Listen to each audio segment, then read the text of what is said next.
Hey everyone, Ben Peel here, aka Botanical Fanatical. We've got a lot to cover in 1 minute, so I'm going to talk fast. Today we're going to talk about maceration and my 4 pillars of flavour extraction.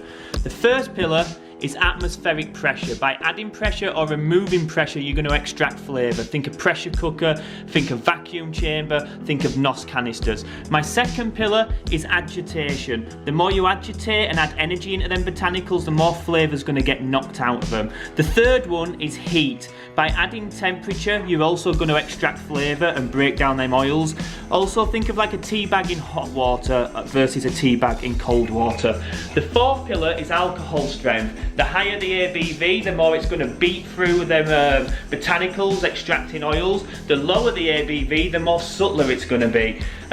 By moving up and down these 4 variables, you're going to manipulate the time needed to macerate.